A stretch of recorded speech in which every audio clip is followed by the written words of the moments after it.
having the children spending a lot of time on their devices or with friends that we don't want can be a source of concern for us as parents or as carers.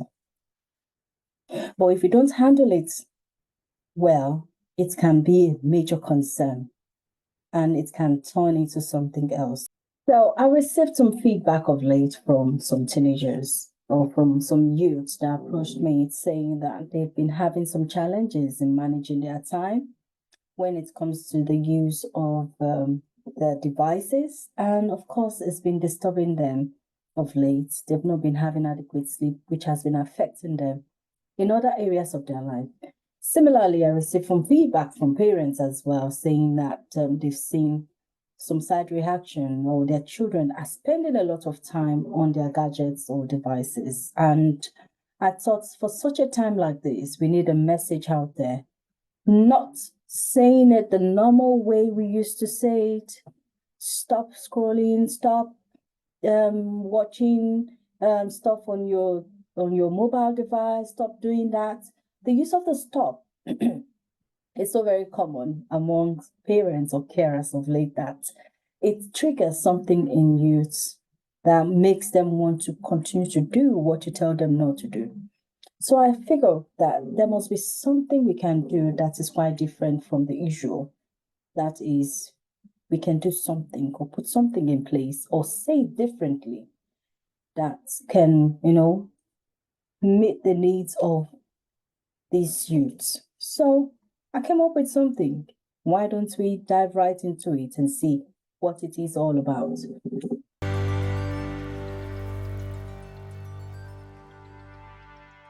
So before I go on, I'm just going to introduce myself a bit. My name is Tutuario, and I love supporting, I'm passionate about supporting youths and women, empowering them to be who God says they should be. So one of the ways in which I do this is I minister to them, talk to them, listen to their concerns, and see how we can, positively influence them to be better. So on one of these occasions, I spoke with some youths and we talked about time. So I'm going to be sharing from that. I was so blessed by the interaction personally, and I know many of the youth there were also blessed. There was an awareness in the system, there was an awareness within them about what is actually trying to happen and how they can, be more conscious and be more use all these gadgets efficiently and effectively to aid, to support, rather than as a distraction. So if you get what I mean? So let's dive right into it right now. So on this occasion, when we introduced this thing to the teenagers and youth that were in the gathering, if you know me by now, I like to make my class interactive. So we took time to, study and understand what time is. And we shared about the attributes of time. And there were several responses that we received. They said time is constant. Time is a fixed resources. And from time to time, I'm going to be checking my notes and, try to give it to you as, those things that we discovered during that session, so you don't miss out any juicy parts.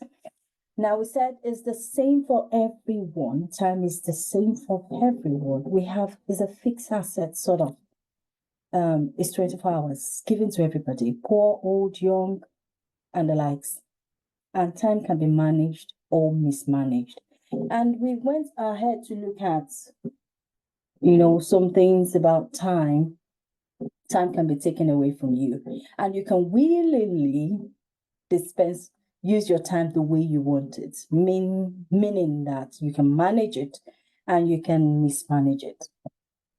Mismanagement of time is never deliberate for most people. You don't just say,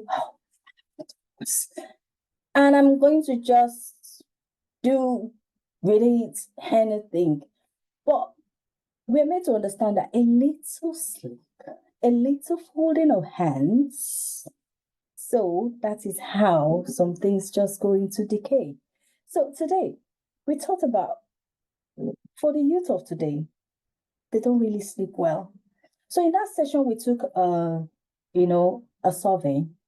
What are the times that this, youth sleeps during the day, during the weekday, and of course, in the evening, in the night time.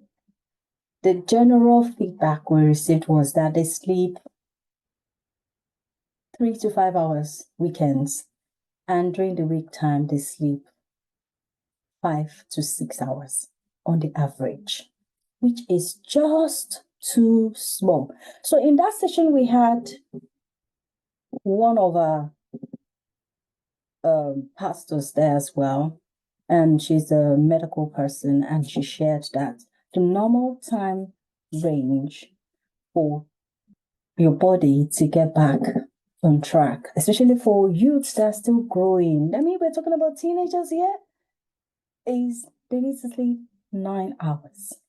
And that's just, if you look at on the average, that means they're depriving themselves of 3 to 4 hours of sleep on the average. And what do you think that does to somebody over time? We have a lot of teenagers, youths, and adults going into depression right now. Mostly because of things that are happening in their lives, some things they can't control because their mind and their body is not just in sync.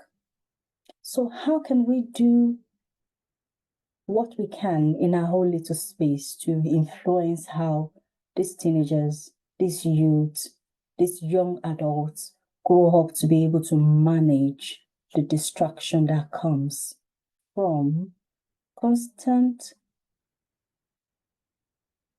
electronic gadgets around them? Not just electronic gadgets, several other things. So let's continue. So there are some things that can be stolen from you. Your joy can be stolen, money can be stolen, your time can be stolen. And there's somewhere in the Bible that says the devil has come to steal, to kill, and to destroy. So it doesn't, so for most people, our mind just goes straight to, oh, money, steal money. But apart from money, there's some other things that can be stolen. We talked about your joy can be stolen, your wealth can be stolen, your excellent performance can be stolen from you. And it brings to mind that before something can be stolen from you, there's got to be events that takes place before it gets stolen. Some events. And what are those things? Distraction can be one of them. If you get distracted, something can be stolen from you. It reminds me of this story I heard when I was small. I actually knew about it when it happened. There was this rich man, had a very big dog that guides his house. The dog was so huge, everybody fears to walk past that building because the back of the dog sounds so very loud and intimidating. So there's been reports of armed bandits or people coming into other people's houses to take stuff, but they dare not come to his own.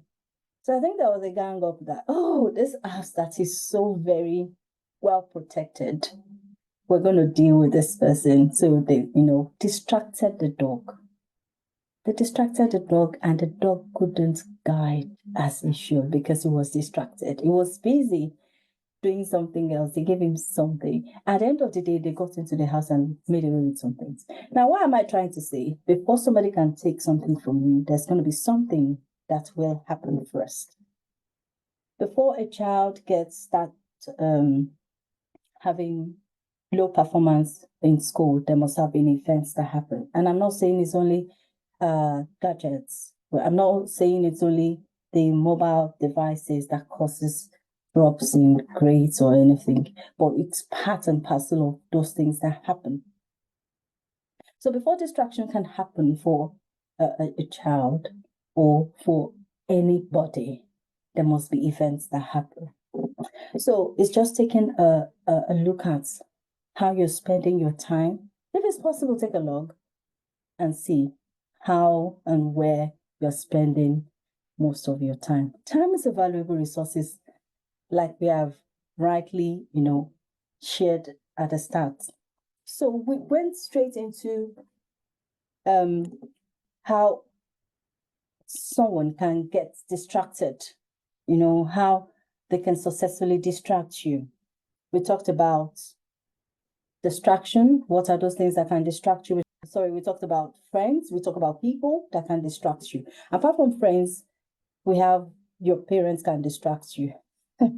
Very funny. Yes, parents do distract as well.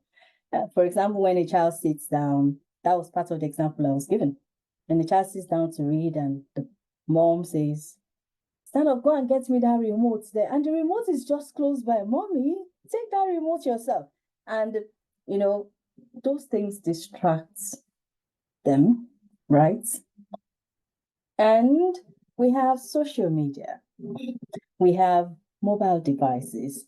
And please, before somebody gets on my case for this, I'm not saying you shouldn't send your children on errands or you shouldn't call them at will. What we're simply saying is that when it's time for them to settle down and do certain things, there's some certain stuff we can do by ourselves. Let's be disciplined to do them by ourselves and not just call them when there's been a fixed time for them to study or to carry out some certain tasks. It's just applying some wisdom in some certain areas. If you sit down to listen to what all these youths say, you will marvel. Then you will have a change of heart and be able to be more intentional in how you, call them, and send them stuff to do during their study period. Right, so we identify social media, we identify mobile devices, and we also understand from our regular interaction with all these things that we have pros and we have cons. Some of these things, all of them have advantages. And we establish the fact that friends are great. Having parents is awesome. Having your siblings that can also distract you is wonderful to have siblings, and it's helpful to have them. It's also beneficial for you to have phones. I don't know what I would do without my mobile devices. I mean, it offers me flexibility to do a lot of tasks. I can call, I can make, I can connect, I can get entertained, I can make payment, I can communicate with people. So there's several advantages to having your mobile device working and with you. So we established the fact that social media is awesome. This video is being shared on social media. So how can we say social media is bad? So the point of this discussion is not about saying social media is bad, but we talked about the advantage of having those things. But when we are not using it the right way we should, or when we should, then it becomes a distraction, a tool to distract us. So we all benefit from them tremendously. So we went on to talk about what it means to sleep a little, fold your hands a little, and what it says in the Bible, a little sleep, a little slumber, a little holding of hands. That is how poverty comes on you like an armed bandit. Now, for this generation, they don't sleep as much. And I told them, I know from the survey we already, took and the feedback we got from it, you're not sleeping well. So can we say that this scripture in the Bible is not true to your type and your form, your generation? They said, I think for this generation is a little scrolling, a little reel, a little TikTok, a little short, a little FC24. I don't know what that means. I think it's something gaming. A little gaming. That is how, poverty comes on you like an hand bandit. So look at it. Let's take a holistic look at it. Now, even for an adult, you say, I just want to watch this reel, and you looked at this reel, it's interesting. Before immediately you finish, it goes to another one. Then you watch the next one. Then you watch the next one. Before you know it, you have already spent 30 minutes. True or true? You've already spent 30 minutes. So imagine teenagers that are constantly looking for one form of entertainment or the other. They just want something, they are deliberately looking for something to distract them. Meanwhile, you were not looking for something to distract you, but they are deliberately out for something to just take their mind off something and, just trying to manage their emotions that is still raging and all that now. So we learned that a little sleep is not for what is for this generation. They're hardly sleeping well. A little scrolling is what is applicable to them. Scrolling on their mobile device, a little gaming, a little TikTok. Let me just watch this, binge watch this movie and all those things. Before you know it runs into 30 minutes, an hour, 2 hours and all that. And they can sneak and do this on their laptop, on their phones. Remember, COVID has made it possible, made it easy for everyone to be on their mobile device or to be on their videos, all in the name of lesson and all that. So it's easy for them to say, oh, I'm doing my lesson. I'm completing some homework on this device.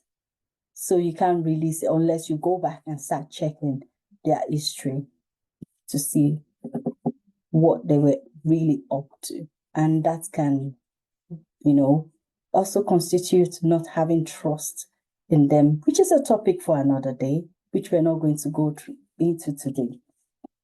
So what can help us? We talked about what can help us, what can help the youth, what can help these young adults to be more mindful.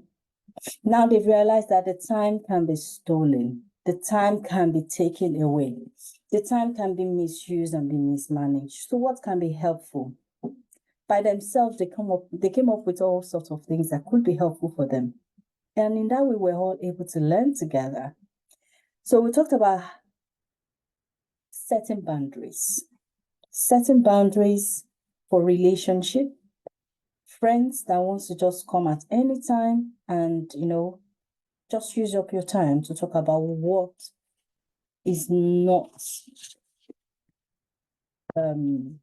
what you have on your agenda. For example, let's say you want to study or you have some church and you have some friends that are on your neck for you to play some games online, not necessarily friends that come to your house physically. So your friends, your children, your youth, your young adults have friends that are online that you don't know physically, but they are online and they meet online.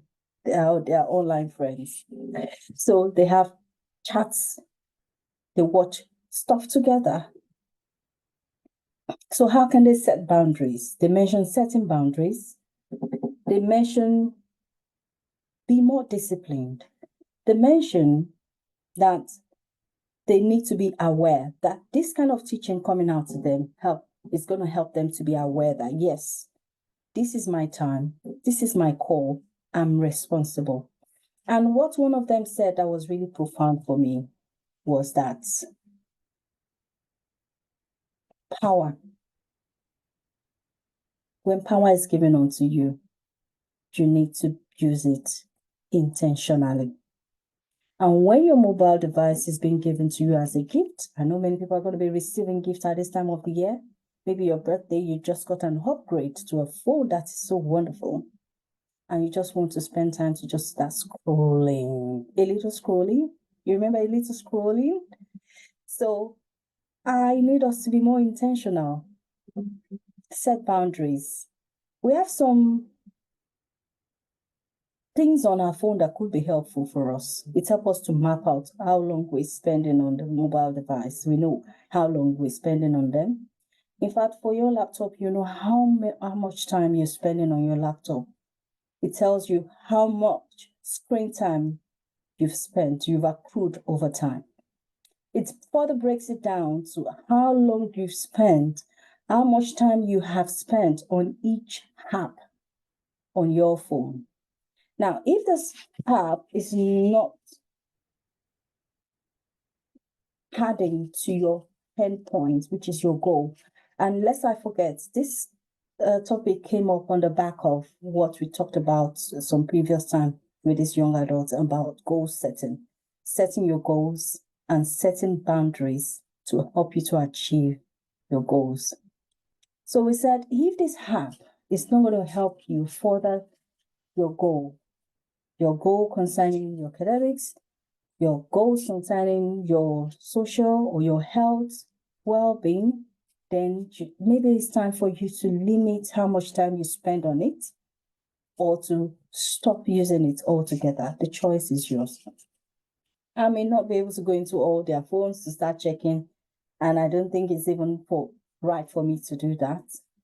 But it's left for every one of those young adults, the young adults, to think about how much time they are logging on each app, on each device, and be able to be disciplined enough to say, oh, I don't want to spend more than 1 hour per week on this app, and be able to also give that, be accountable and invite somebody to help them keep account.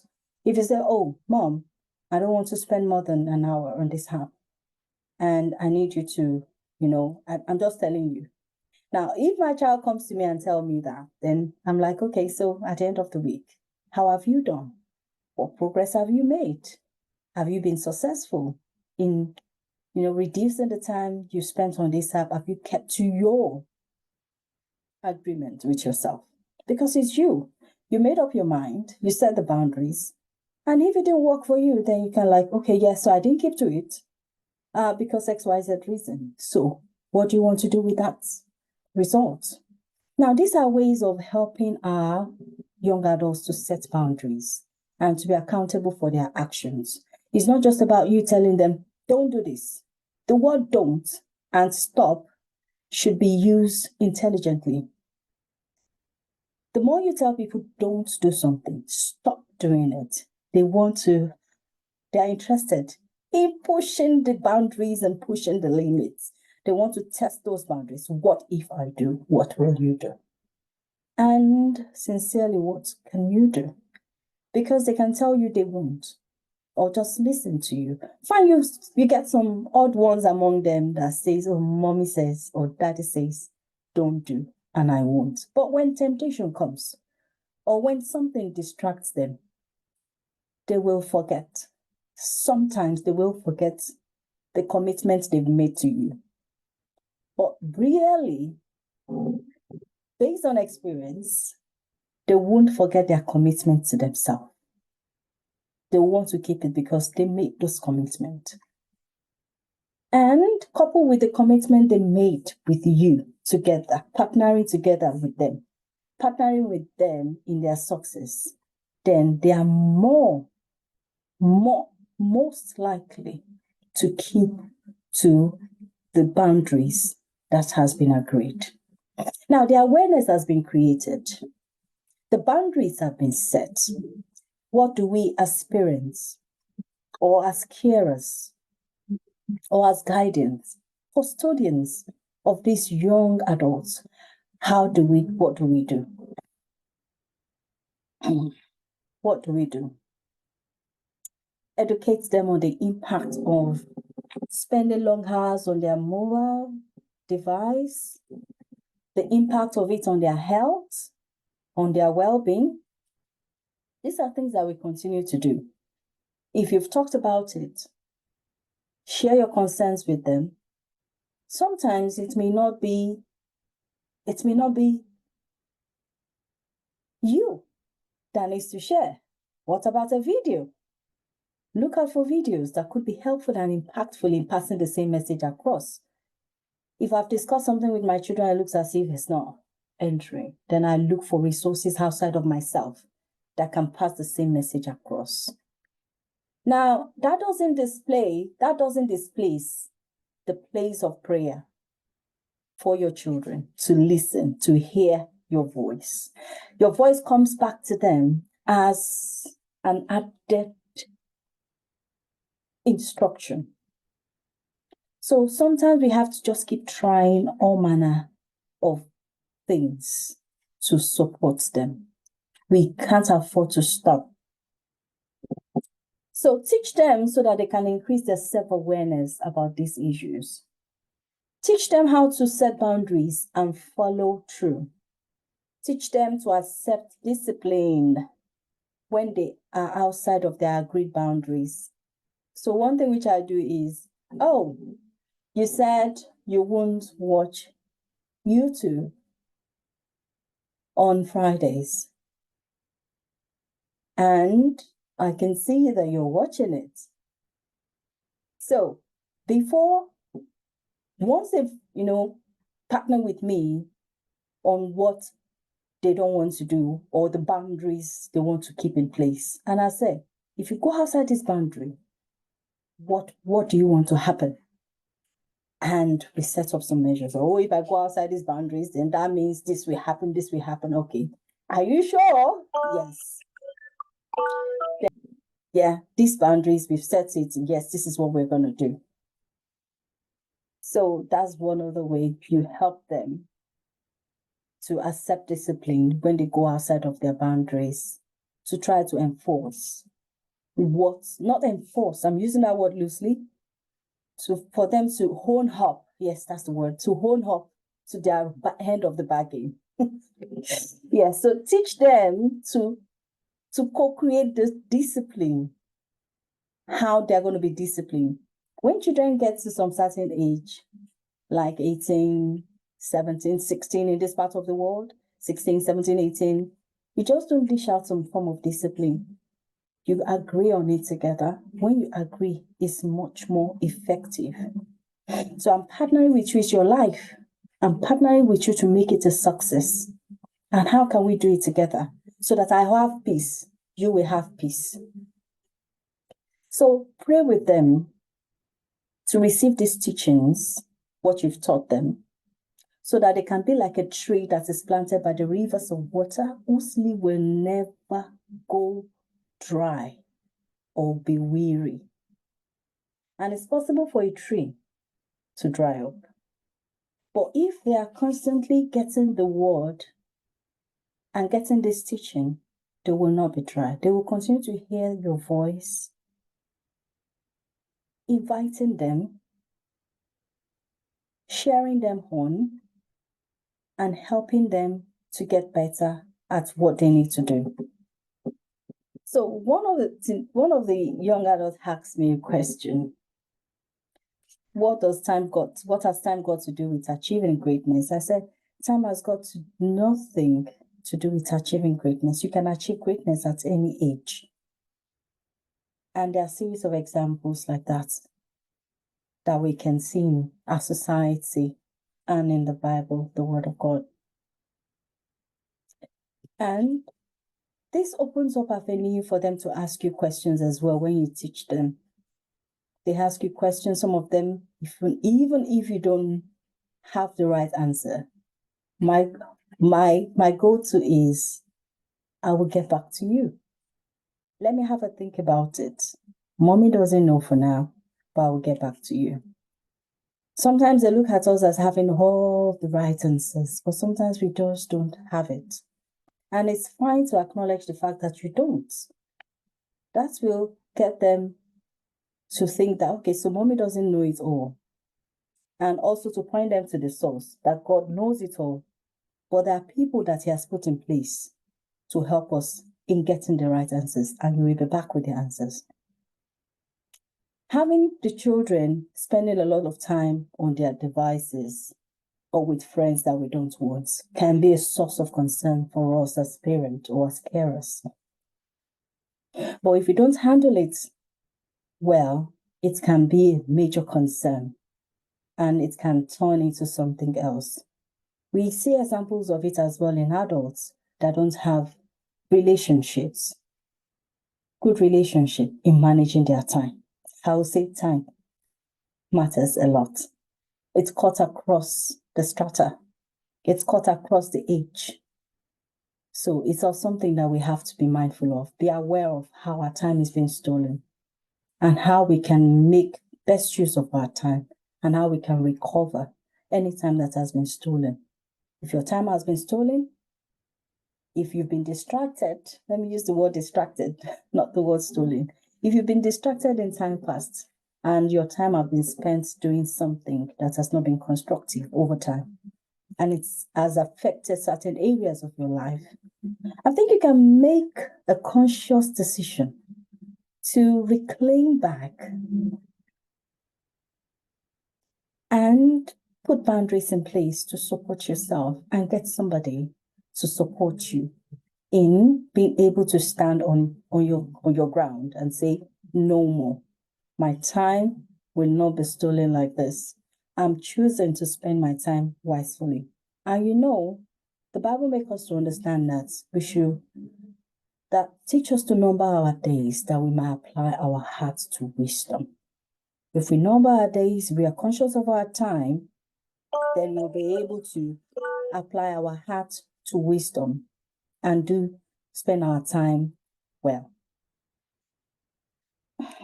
As parents, as carers, and as young adults, we're all accountable to give.